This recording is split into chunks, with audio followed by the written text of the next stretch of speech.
नाज़रीन, ताज़ा तरीन सूरत हाल है। अभी शहबाज गिल साहब को लेके गए हैं और उस हवाले से अभी ताज़ा तरीन सूरत हाल हमारे साथ मौजूद हैं एडवोकेट सईद साहब। उनसे पूछते हैं कि ताज़ा तरीन सूरत हाल है क्या। अस्सलाम वालेकुम।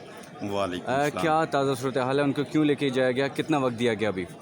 इसमें एक्चुअल सिचुएशन ये थी कि क्योंकि रिकॉर्ड उधर हाई कोर्ट में था, हाई कोर्ट में शहबाज गिल साहब की रिवीजन का फैसले के लिए उधर दोनों फ्री कैन ने हमारी तरफ से जो ILF की टीम है उसमें चौधरी फैसल साहब, बाबर रवान साहब और दीगर हमारे दोस्त शामिल हुए हैं। उन्होंने बहस की है उधर से। दूसरी तरफ से प्रोसिक्यूशन ब्रांच वालों ने भी, स्टेट ने भी बड़े डिटेल के साथ आर्गूमेंट किए हैं। तो उधर केस पेंडिंग है, अभी उसका फैसला आना और रिकॉर्ड उधर था।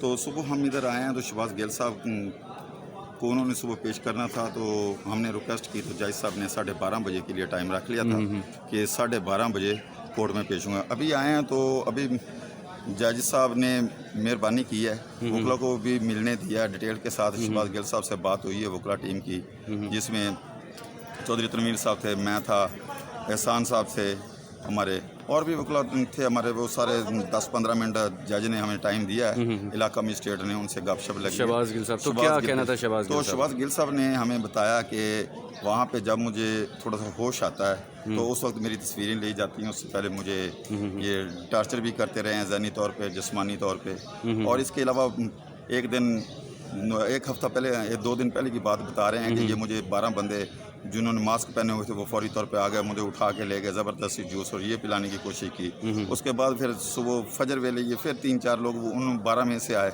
उन्होंने वहाँ पे ज़हनी तौर पर टच किया और ज़बरदस्ती मुझे दूध पिलाने की कोशिश की। अच्छा। और इसके अलावा उन्होंने ये भी बताया कि मुझे SSP साहब आज अपनी गाड़ी में लेके आए हैं, हाथ कड़ी मुझे उन्होंने लगाई, मुझे उन्होंने अपने स्क्रीन शॉट जो मोबाइल पे था, उन्होंने बताया कि उस स्क्रीन शॉट पे ये लिखा था। उन्होंने मुझे बताया कि हाई कोर्ट से आपकी ज़मानत हो गई है, आपका मुचलका देना, आपको इलाका मजिस्ट्रेट की कोर्ट में जाके पेश करते हैं। अच्छा। जो कि उन्होंने उनसे गलत बयानी की है सारी की सारी, ऐसी कोई सिचुएशन नहीं है। तो जो पुलिस है, पुलिस गलत बयानी से बात ले रही है। और दूसरी इसमें सिचुएशन ये थी कि जब कस्टडी दी जाती है मुलज़म की कानून के मुताबिक, तो उसमें सिचुएशन ये होती है कि जब गिरफ्तारी उसकी डाल दी जाती है तो उसके बाद जब गिरफ्तारी डाल दी जाती है तो कंसीडर उस वक्त से पुलिस कस्टडी में अक्यूज़ का तस्वर होता है। तो इस तरह आज सारी के सारे वो कहते हैं कि हमें रिमांड नहीं मिला। आज तकरीबन ये 9 तारीख की गिरफ्तारी उन्होंने डाली हुई है, आज 22 हो गए, तो इसमें तकरीबन 13 दिन इसमें कंप्लीट हो गए। 13 दिन कस्टडी इनके पुलिस के पास रही है। बाकी रहा कि ये जो कहते हैं कि वो बीमार था, ये तो पुलिस ऑर्डिनेंस में लिखा हुआ है। पुलिस ऑर्डिनेंस में लिखा हुआ है कि अगर कोई बीमार हो जाता है, उसे किस तरह के ट्रीटमेंट की ज़रूरत होती है तो वो दिन कंसीडर होंगे इसमें। तो वो इस तरह 13-14 दिन के पास उसकी कस्टडी इनके पास है। तीसरे नंबर पे ये जो इन्होंने वकला को मिलने नहीं दिया, वकला टीम भी गई, खान साहब भी उधर पे, ये भी इलीगल है। अगर ये मिलने नहीं वहाँ पे देते तो इसमें कानून वाज़े है कि जो वकला है उसकी लीगल टीम है, मुशीर हैं और उनके रिश्तेदार हैं, वो खाना भी दे सकते हैं, लिबास भी दे सकते हैं और मुलाकात भी कर सकते हैं। और इसके अलावा एक मेन चीज़ आ जाती है कि जो IO होता है, इन्वेस्टिगेशन ऑफिसर होता है, जिस मुकदमे का इन्वेस्टिगेट वही कर सकता है। लेकिन आज हमारे नॉलेज में ये भी आया, गिल साहब ने हमें ये भी बताया कि जो इन्वेस्टिगेशन ऑफिसर है वो तो नाम नहाद है, मेरी आंखों पे पट्टी बांध के मुझे दूसरे 5-6 लोग ट्रीट करते हैं, वो ले जाते हैं, वो तशद्दुद भी करते रहे हैं जो उमर शबीर साहब की कोर्ट में उन्होंने पिछले दिखाया था। अभी वैसी सिचुएशन ये इलीगल है। कोई IO ने इन्वेस्टिगेशन करके शहादत कलेक्ट करनी होती है, ना कि दूसरे लोगों ने। ये जो दूसरे कर रहे हैं ये भी इलीगल है। और ये पुलिस ऑर्डिनेंस जो है उसकी खिलाफ वर्जी है गालबन तकरीबन 34 की।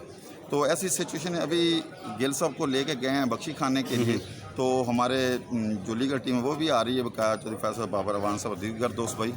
और जो रिकॉर्ड है, रिकॉर्ड क्योंकि वो IO इसके तलत साहब हैं, तो रिकॉर्ड हाई कोर्ट में है।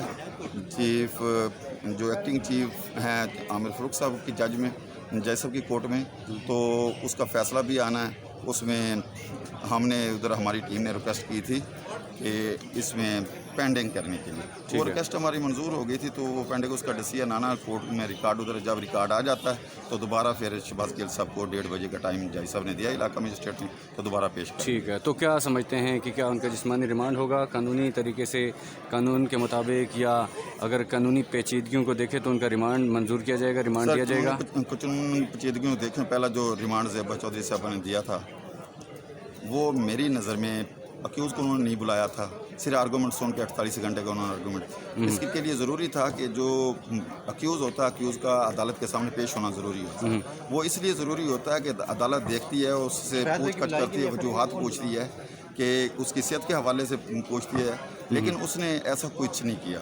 बल्कि अगर उसने मंजूर कर दी, वो इलाका मजिस्ट्रेट को दोबारा भेजती, इलाका मजिस्ट्रेट ने वो सुनना होता है कि वो 302 का मैटर हो, किसी भी तरह का मैटर हो तो इलाका मजिस्ट्रेट वो ट्रीट करता है, वो सुनता है। तो उसके लिए उधर हम रिवीजन में गए हो, तो वही हमारी चल रही थी, उसी पे फैसला अब आना है। ठीक, तो ये ठीक। सिचुएशन। ओके, बहुत शुक्रिया, thank you so very much ji.